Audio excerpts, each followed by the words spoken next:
জয় জগৎ বন্ধু সুন্দর। আপনাদের কাছে আমার বিশেষ অনুরোধ, আপনাদের একটা লাইক, একটা শেয়ার,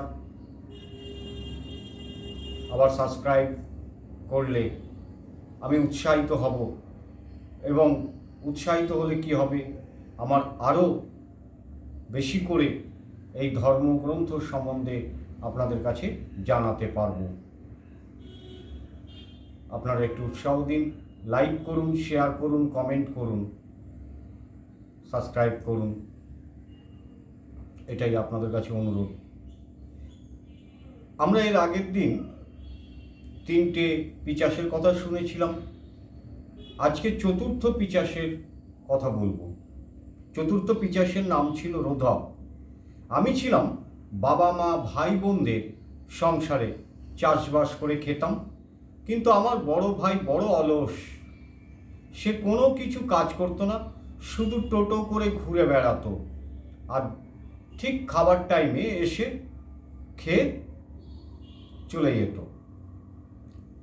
এরপরে কি করলাম, আমি তখন নিজে তাকে আলাদা করে দিলাম।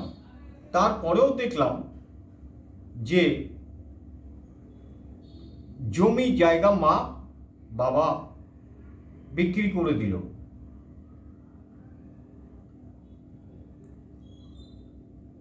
এবং তাকে আলাদা কিছু দিল, আমাকেও দিল।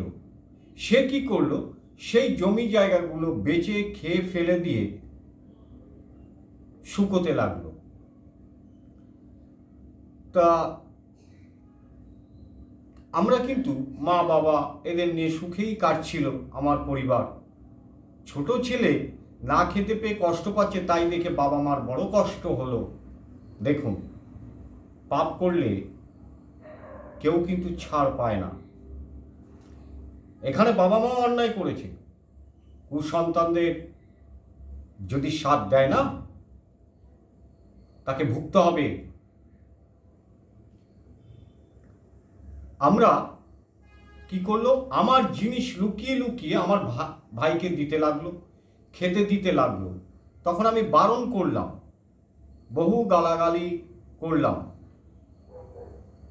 যে কেন তুমি অলস মানুষকে দিচ্ছ, কুচক্রি মানুষকে দিচ্ছ। এটা পর্যন্ত ঠিক ছিল, কিন্তু পরবর্তী সময় সে কি করলো, রোধক পিশাচ কি করলো,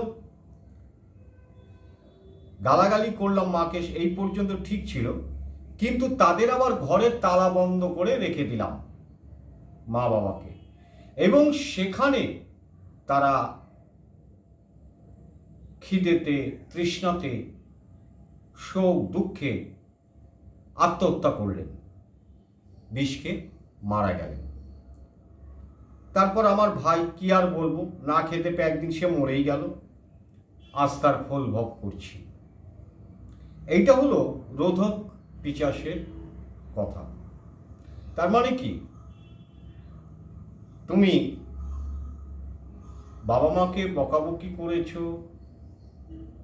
ঠিক আছে, তুমি গালাগাল পর্যন্ত করেছো, এ পর্যন্ত ঠিক আছে, কিন্তু তাকে খেতে পড়তে না দিয়ে, জল খাবার আহার না দিয়ে তুমি তাকে একটা ঘরের মধ্যে আটকে দিলে, তার অবস্থাটা কি হয়?